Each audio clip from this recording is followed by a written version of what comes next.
la condena del exmandatario y la defensa legal del expresidente que alegaba que la condena que había sido impuesta a Alberto Fujimori entraba en una especie de contradicción con la dictada contra Vladimiro Montesinos y contra otros ex jefes militares como autores mediatos, no ha sido tomada en cuenta como ya también se había adelantado. El magistrado Javier Villestein ha aclarado que esta decisión de su colegiado no convalida ni tampoco sataniza la sentencia de la Sala Penal Especial que dictó 25 años de prisión para el expresidente. Lo que también se ha tomado en cuenta es que los argumentos que ha presentado el doctor William Paco Castillo Dávila carecían de todo sustento, porque tal como indican las normas, para que se revise una sentencia tenía que contarse con nuevos elementos de prueba, nuevas pruebas que podían haber aparecido luego de la sentencia, cosa que en ningún momento se ha presentado por parte de la defensa. Lo que también ha mencionado, en este caso el magistrado Javier Villestein, a quien se le ha criticado muchísimo a lo largo de varios procesos que ha tenido que ver con respecto al señor Alberto Fujimori, es una especie de cercanía cerca al gobierno de Alberto Fujimori, algo que él siempre ha rechazado y siempre ha negado. Y ha tenido unas palabras muy duras.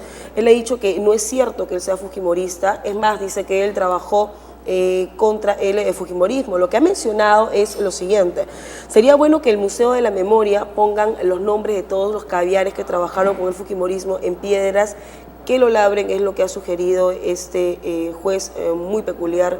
Algunos critican mucho una supuesta cercanía con Javier Villestein y el pasado de Alberto Fujimori. Luz Salgado, congresista de Fuerza Popular, ha salido, ni bien conocía esta noticia, y ha mencionado que es más fácil en el Perú que liberen a un terrorista que liberen a Alberto Fujimori. Lo que ha mencionado también William Paco Castillo Dávila, muy temprano, conversé también con él en otro medio de comunicación, y él mencionaba que por un acto de humanidad se le debió conceder el arresto domiciliario a Alberto Fujimori, y si había justicia en este país también se debía revisar la condena de 25 años de prisión, ¿no? En este caso el señor William Paco Castillo Dávila es un personaje un tanto cómico, hay que decirlo. Muchos lo critican por su tendencia más política que legal.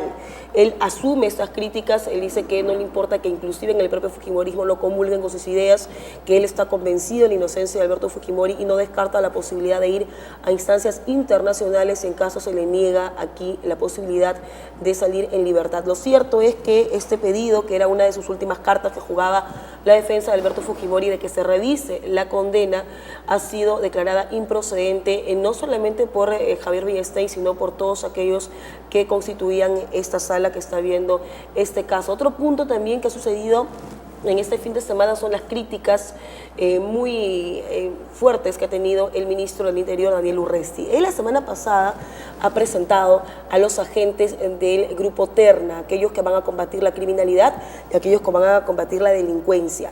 Lo que dio a conocer el fin de semana en el Diario de Comercio es que estos agentes del grupo Terna ni siquiera han concluido los estudios requeridos para poder enfrentarse a este flagelo que en día a día nos ataca, que es la inseguridad ciudadana. Daniel Urresti salió de inmediato a contestar ese tipo de críticas de sus detractores. De inmediato también salió el exministro del Interior, el señor Rospigliosi, salió también el general Hernani, salió también el jefe de la Policía Nacional, el general Eduardo Pérez Rocha. Todos han coincidido en que no se puede arriesgar la vida, en este caso de los agentes que ni siquiera han recibido la instrucción requerida, ni mucho menos jugar con algo tan delicado como es la inseguridad ciudadana. El señor Daniel Urresti ha mencionado que no le preocupan en lo más mínimo las críticas que vengan de aquellos opositores a su gestión. He mencionado también que para combatir a la delincuencia, a los paqueteros, a los microcomercializadores de drogas, a los carteristas, no se requiere ninguna instrucción, algo que evidentemente ha ya desatado las críticas, no solamente de la oposición, sino también de aquellos entendidos en temas de inseguridad ciudadana. Estamos entregando a la policía a que sean que sirvan como carne de cañón, a que no estén preparados, a que expongan también su vida, y evidentemente los resultados van a ser nefastos con respecto a lo que está esperando la ciudadanía. Otro tema que voy a tocar a continuación es lo que se va a conmemorar mañana. Mañana se celebra el Día Internacional de la lucha contra la violencia hacia la mujer. Un tema que lamentablemente por más esfuerzos que se vienen haciendo de instituciones privadas, de ONGs también que están viendo hace muchísimo tiempo este tipo de casos, que están luchando para crear conciencia en la ciudadanía, sobre todo en los varones, de no atentar contra la vida de la mujer. Sin embargo, los feminicidios siguen ocurriendo, sin embargo, las mujeres siguen siendo blancos, siguen siendo víctimas de ese tipo de ataques. Hoy daba a conocer un diario local la preocupante situación de lo que ocurre en el Callao.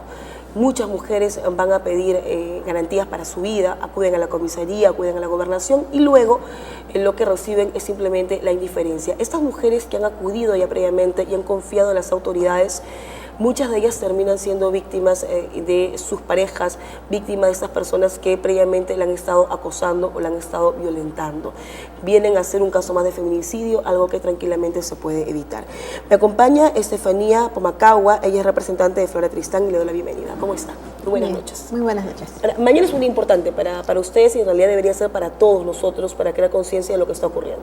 Así es, lamentablemente las acciones violentas hacia las mujeres, niñas y mujeres, pues porque eso afecta también en bastante grado a menores de edad, todavía no paran, y si bien hemos tenido varios avances a lo largo de estas últimas décadas, todavía el trabajo es insuficiente, como estabas mencionando el caso del Callao. Ahora, ¿qué es lo que falta exactamente? ¿Es un problema de voluntad política, un problema de presupuesto? Un problema de trabajo multisectorial. Efectivamente pasa por el tema de presupuesto, pues lamentablemente este año el gobierno solo estaba destinando el 0.09% del presupuesto nacional para la lucha contra la violencia hacia las mujeres. El año pasado fue 0.07, pero es que ni siquiera alcanzamos un 1%, a pesar de que estamos en una pandemia prácticamente, ¿no? Son diversos tipos de agresiones que se tienen, desde el simbólico, desde el verbal y por supuesto el físico y todo lo que es el tema sexual, incluyendo la trata de mujeres. ¿Y por qué crees que se da esa situación? ¿Por qué crees que el Estado no está viendo como debe ser lo que está ocurriendo con las mujeres? Y día a día estamos reportando casos de mujeres que han fallecido víctimas de sus propias parejas o de un conocido, previamente que han ido a pedir garantías para su vida, que han denunciado lo que está ocurriendo con ellos. ¿Por qué el Estado no le brinda la atención a lo que ocurre todos los días? Existe una capacitación y un manejo parcial, no es global. Por ejemplo, existe el Ministerio de la Mujer y existen capacitaciones también para algunos miembros de la policía, pero esto no se realiza de manera orgánica, ¿no? De modo que todo termine siendo eficiente, ¿no? Por ejemplo, el Ministerio de la Mujer tiene mesas de trabajo donde diversos sectores pueden confluir, pero no siempre se logra un trabajo efectivo y lamentablemente eso se necesita a muy corto plazo, ¿no? Es una emergencia. Las policías, por ejemplo, las personas que tienen que trabajar con estos casos, ¿no? Tienen que ir trabajan más o menos en un periodo de 6 meses y luego eso los rotan, de modo que su capacitación solo sirve para un periodo muy pequeño. Y lamentablemente también tienen que estar después dando desde su propio dinero para que se movilicen las mujeres vulneradas, ¿no? Para realizar los falta de trámites. verdes también, ¿no? Porque si una mujer ha decidido ya ir a denunciar a su pareja que la está violentando, evidentemente es un peligro que ella continúe viviendo con este agresor. Acude a la comisaría, a ese señor ni siquiera a veces se le detiene, pese a que la mujer a veces va golpeada, y tampoco tiene dónde irse. Hay muchas situaciones de violencia de violencia física incluso, que solo son catalogadas dentro de la ley como faltas. Es decir, ¿Cómo cuáles? A ver. Por ejemplo, el jaloneo del cabello, que puede ser muy fuerte, ¿no? Puede generar conmociones, eso está tipificado como falta. Pero si además hay otros casos como los feminicidios que tú mencionabas, que finalmente no llegan a ser judicializados, ¿no? O penalizados, ¿no? Entonces estamos hablando también de una ineficiencia también en la parte del Poder Judicial. Claro, porque aquí también ocurre algo, ¿no? En vista de que hay tantos casos de que mujeres han pedido ayuda, en realidad han pedido que las autoridades cumplan con su trabajo, que es detener a una persona que está violentándola. Y han hecho ese trabajo previo, han confiado en las autoridades, no les han dado en este caso el apoyo requerido, ya no vuelven a ir. ¿Ya para qué ir si yo sé que fulanita lo hizo antes y no ocurrió absolutamente nada? Y ya sé que cuando voy a la comisaría lo que van a hacer es decir, bueno, regresa a tu casa, conversa, dialoga, habla con tu marido o habla con tu esposo. ¿Ya para qué hacerlo? Sí, y los agresores también lo saben, lamentablemente. Entonces, también lo que sucede muchas veces es que tienen que entregar una notificación al agresor para que se retire o para que sea citado, y es la misma mujer la que tiene que ir a la misma casa y entregarle al mismo agresor. O sea, el Poder Judicial no notifica a este señor mediante terceros. La mujer es la que tiene que ir con el documento en la mano a exponerse a que de repente ese señor... Muchas veces, por lo que tú mencionabas, no hay un albergue, no hay una forma de resguardar. En cuanto haya recibido la violencia, inmediatamente resguardarla y llevarla con sus hijos. Eso era lo ideal, ¿no? No existe, o sea, no existe a la cantidad que necesitamos, ¿no? Hay albergues para 20, 30 mujeres. Pero estos casos se dan, pues... sí, somos el país con mayor denuncias por violación sexual, ¿no?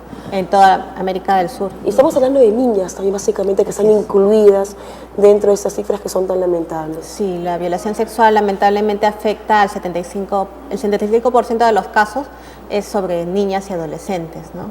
Ahora, ¿qué es lo que impide que no se pueda revertir esta realidad? Estamos hablando de que vivimos en una sociedad muy machista todavía. Sí, todavía se cree que determinados comportamientos son válidos siempre y cuando se demuestre la agresión, ¿no? Si, por ejemplo, una pasa por la calle, los hombres están obligados a validar su sexualidad, de modo que tienen que decir lo que ellos palabras, son piropos. Así es, lo que ellos consideran que son piropos, que son invasión a su propia intimidad de las niñas y mujeres, ¿no? Porque lamentablemente en lo que es, por ejemplo, acoso sexual callejero, las más afectadas son las menores de 25 años. Ahora, hay una norma ya sobre esto del acoso sexual callejero que se ha hablado muchísimo, hay que decirlo, en este año a raíz de lo ocurrido con Magali Solier, esta actriz y cantante que sufrió un atentado dentro de uno de los buses metropolitanos. Todos creo que hemos visto las imágenes de Magali llorando, contando lo que le había ocurrido, que si bien es cierto, es una persona conocida, esto le pasa a miles de mujeres. Y nos pasa creo que todos los días, no solamente en el bus, no solamente en la calle, te puede pasar hasta en la puerta de tu casa, estás expuesta a que pase alguien o un grupo, porque en grupos se creen más valientes, y que te violenten de esa manera, de que te ofendan, de que te lancen una serie de palabras que para ciertos varones es una especie de reafirmar lo que es su masculinidad, pero no entienden el daño que nos genera a nosotras. El daño de a veces no pasar por la misma calle, no querer cruzarnos con esta persona, de sentirnos así, de sentir esta rabia, esta furia contenida, de no salir con tranquilidad a las calles. Hasta ese punto se ha llegado. Sí, 9 de cada 10 mujeres somos afectadas, ¿no?, por el acoso sexual callejero. Este año se ha trabajado primero con la congresista Rosa Mavila, cuando ella era la presidenta de la Mesa de Mujeres Parlamentarias.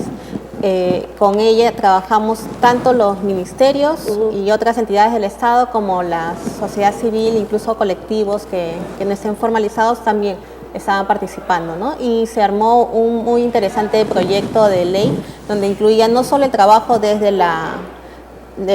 el Estado, sino también desde los gobiernos locales, ¿no? Entonces, pero ¿en qué ha quedado? Porque muchos, tú creo que vas a dar la razón por ese lado, cuando viene ese tipo de casos, se da toda una especie en este caso, de mediatismo, de las denuncias, todos se pronuncian, baja después el ruido mediático y a veces queda en nada. Así es. Hay una norma ya específica contra el acoso sexual callejero. Hay algo que nos indica que esto va a cambiar, que después de unos meses de repente esto va a estar reglamentado y aquel hombre que pasa por mi lado y que me quiere tocar o me quiere lanzar una serie de palabrotas va a tener que someterse a la justicia, ¿o todavía? Sí, en ese sentido sí. Se sabe que ya en estos tiempos sí está en proceso ese proyecto de ley, que felizmente no se ha quedado dormido, ¿no? Felizmente también ha habido la insistencia por parte de la ministra Omonte al presentar, luego del caso de Magali Solier, presentó ella también otro proyecto, entonces eso hizo un refuerzo, ¿no?, a la primera presentación por parte de la congresista Rosa Mavila, ¿no?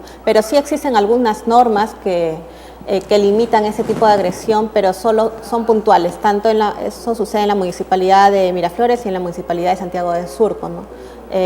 La municipalidad de Miraflores tiene capacitado a sus serenos y la municipalidad de Surco tiene una ordenanza que prohíbe este tipo de agresiones verbales desde los espacios públicos como construcciones y restaurantes. Ahora, pero es un tema en conjunto, es un trabajo coordinado que debería partir también del Ministerio de Educación para que los chicos, los niños desde pequeños entiendan el respeto que debe estar siempre presente hacia el género femenino, no por el lado de que somos del sexo débil, porque creo que eso es una forma en realidad de etiquetarnos, cuando no es así, tenemos los mismos derechos. Si yo como mujer salgo a la calle, yo no molesto al varón, no ando fastidiando ni lanzando una serie de palabrotas, lo mismo quiero para mí.